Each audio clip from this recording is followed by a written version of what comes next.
السلام علیکم ورحمۃ اللہ وبرکاتہ۔ آج سورۃ الانعام کی آیت نمبر 14، اس کا ترجمہ اور تفسیر اللہ تعالیٰ کی توفیق سے بیان کر رہا ہوں۔ اللہ تعالیٰ سے دعا ہے کہ اللہ تعالیٰ مجھے حق سچ بات کہنے کی توفیق عطا فرمائے۔ اعوذ باللہ من الشیطان الرجیم۔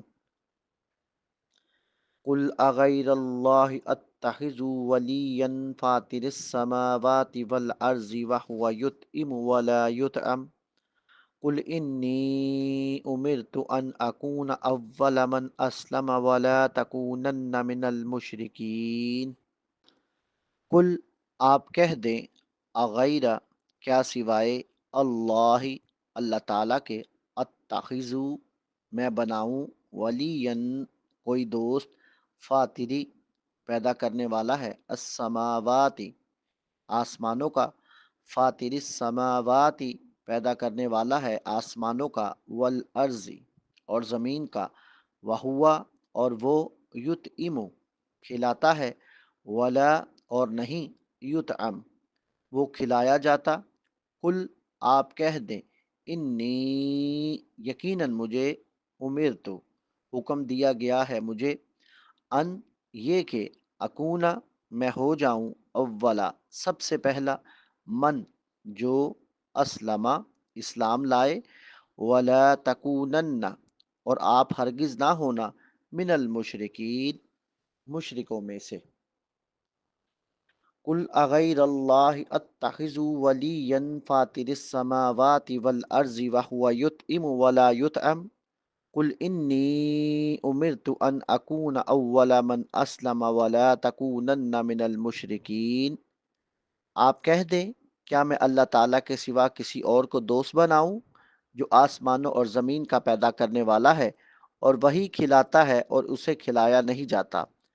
آپ کہہ دیں، یقیناً مجھے تو یہ حکم دیا گیا ہے کہ میں سب سے پہلا ہوں جو اسلام لائے، اور آپ ہرگز مشرکوں میں سے نہ بنے۔ اللہ تعالیٰ کے سوا کوئی دوست نہیں، اس کی وضاحت اس آیت کی روشنی میں ایسے ہے، قل اغیر اللہ اتخذ ولیا فاطر السماوات والارض۔ آپ کہہ دیں، کیا میں اللہ کے سوا کسی اور کو دوست بناؤں جو آسمانوں اور زمین کا پیدا کرنے والا ہے۔ اس میں نبی صلی اللہ علیہ وآلہ وسلم سے خطاب ہے جو اللہ تعالیٰ کے بندے اور رسول ہیں، کہ آپ صلی اللہ علیہ وآلہ وسلم کہہ دو کہ میں زمین و آسمان کے پیدا کرنے والے کو چھوڑ کر غیر اللہ کو دوست نہیں بنا سکتا۔ رب العزت نے فرمایا، قل افغیر اللہ تأمرونی اعبد ایہا الجاہلون۔ قل افغیر اللہ تأمرونی اعبد ایہا الجاہلون۔ آپ کہہ دیں، اے جاہلو، تو کیا تم مجھے حکم دیتے ہو کہ میں غیر اللہ کی عبادت کروں؟ آپ کہہ دیں، اے جاہلو، تو کیا تم مجھے حکم دیتے ہو کہ میں غیر اللہ کی عبادت کروں؟ سورۃ الزمر آیت نمبر 64۔ وَهُوَ يُطْعِمُ وَلَا يُطْعَمُ اور وہی کھلاتا ہے اور اسے کھلایا نہیں جاتا، یعنی وہ اپنی ساری مخلوق کو تو رزق عطا فرماتا ہے، یعنی وہ اپنی ساری مخلوق کو تو رزق عطا فرماتا ہے، لیکن خود اپنے بندوں کا قطعاً محتاج نہیں ہے۔ اللہ تعالیٰ کا فرمان ہے، ما اريد منهم من رزق وما اريد ان يطعمون۔ ما اريد منهم من رزق وما اريد ان يطعمون ان اللہ هو الرزاق ذو القوة المتین۔ نہیں میں ارادہ رکھتا ان سے رزق کا، اور نہ ہی میں ارادہ رکھتا ہوں وہ کہ مجھے کھلائیں، بلا شبہ اللہ تعالیٰ ہی بے حد رزق دینے والا، طاقت والا، نہایت مضبوط ہے۔ سورۃ الزاریات آیت نمبر 57 اور آیت نمبر 58۔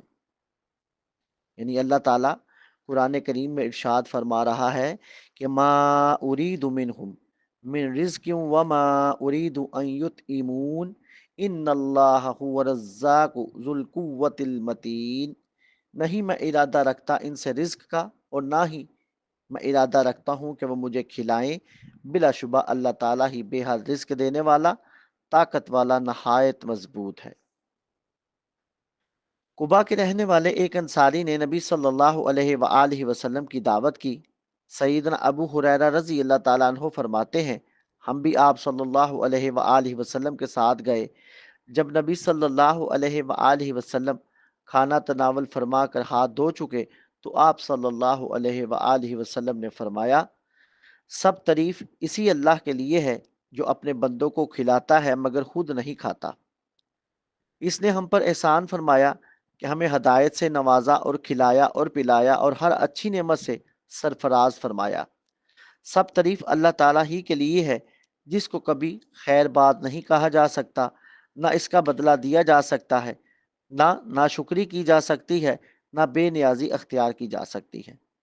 سب تعریف اللہ تعالیٰ ہی کے لیے ہے جس نے ہمیں کھانا کھلایا اور پانی پلایا اور زیب تن کرنے کے لیے لباس عطا فرمایا اور ہمیں گمراہی سے نکال کر ہدایت سے نوازا اور ہمیں اندھے پن سے محفوظ فرما کر ایمان کی بینائی سے نوازا اور اپنی بہت سی مخلوق کے مقابلے میں ہمیں شرف و فضل سے سرفراز فرمایا۔ ہر طرح کی تعریف اللہ تعالیٰ ہی کی ذات کے لیے ہے جو تمام جہانوں کا رب ہے۔ بحوالہ حدیث السنن الکبریٰ للنسائی جلد نمبر 6 صفحہ نمبر 82، حدیث نمبر 10132، اور مستدرک حاکم جلد نمبر 1 صفحہ نمبر 546 اور حدیث نمبر 2003۔ قل انی امرت ان اکون اول من اسلم، آپ کہہ دیں یقیناً مجھے تو حکم دیا گیا ہے کہ میں سب سے پہلا ہوں جو اسلام لائے۔ نبی صلی اللہ علیہ وآلہ وسلم کو حکم دیا گیا کہ آپ صلی اللہ علیہ وآلہ وسلم کہہ دو کہ مجھے حکم ہے کہ میں سب سے پہلے اللہ تعالیٰ کا حکم مانوں، یعنی میں اللہ تعالیٰ کی توحید اور اطاعت کے ساتھ اس کے سامنے سر تسلیم خم کر دوں، کیونکہ میں ہی سب سے زیادہ اس کا مستحق ہوں کہ اپنے رب کے احکام کی اطاعت کروں۔ وَلَا تَكُونَنَّ مِنَ الْمُشْرِكِينَ، اور آپ ہرگز مشرکوں میں سے نہ بنیں، یعنی مجھے روک دیا گیا کہ میں مشرکوں میں سے ہوں، یعنی مشرکوں جیسے اعتقاد رکھوں یا ان کے ساتھ مجالس میں شریک ہوں، یہ حکم میرے لیے فرض ہے۔ وَلَا تَكُونَنَّ مِنَ الْمُشْرِكِينَ، اور آپ ہرگز مشرکوں میں سے نہ بنیں، یعنی مجھے روک دیا گیا ہے کہ میں مشرکوں میں سے ہوں، یعنی مشرکوں جیسے اعتقاد رکھوں یا ان کے ساتھ مجالس میں شریک ہوں، یہ حکم میرے لیے فرض ہے، یعنی اس سے آپ صلی اللہ علیہ وآلہ وسلم کو روک دیا گیا۔ اللہ تعالیٰ کے آگے سر تسلیم خم کرنے اور شرک نہ کرنے کے لازمی معنی یہ ہے کہ اللہ کے سوا کسی کو سرپرست نہ بنایا جائے۔ اللہ تعالیٰ کے آگے سر تسلیم خم کرنے اور شرک نہ کرنے کے لازمی معنی یہ ہے کہ اللہ کے سوا کسی کو سرپرست نہ بنایا جائے۔ اے اللہ تیری توفیق سے آج سورۃ الانعام کی آیت نمبر 14 اس کا ترجمہ اور تفسیر بیان کی۔ اے اللہ اس کو اپنی بارگاہ میں قبول و منظور فرما۔ اے رب کریم اس کو بیان کرنے میں اگر کوئی کمی کوتاہی غلطی ہو گئی ہو تو اس کو اپنے فضل سے، اپنے کرم سے، اپنی رحمت سے معاف فرما۔ اے اللہ ہم سب کو حق کی صحیح پہچان نصیب فرما۔ اے اللہ ہم سب کے لیے حق پہ چلنا آسان فرما دے۔ اے اللہ قبلہ اول مسجد اقصی فلسطین کے مظلوم مسلمانوں کی غیبی مدد فرما۔ اے اللہ فلسطین کے مجاہدین کی مدد فرما۔ اے اللہ فرشتوں سے ان کی مدد فرما۔ اے اللہ انہیں صبر جمیل عطا فرما اور اجر عظیم عطا فرما۔ اے اللہ ہمیں دین اسلام کے حکام پر مکمل طور پر عمل کرنے والا بنا دے۔ اے اللہ ہمیں حج عمرہ کی سعادت نصیب فرما۔ اے اللہ ہمارے کبیرہ صغیرہ گناہوں کو اپنی رحمت سے معاف فرما۔ اے اللہ ہمیں تقوی اور پرہیزگاری نصیب فرما۔ اے اللہ ہمیں نبی کریم صلی اللہ علیہ وآلہ وسلم کی سنت پر چلنے کی توفیق عطا فرما۔ وآخر دعوانا ان الحمد للہ رب العالمین۔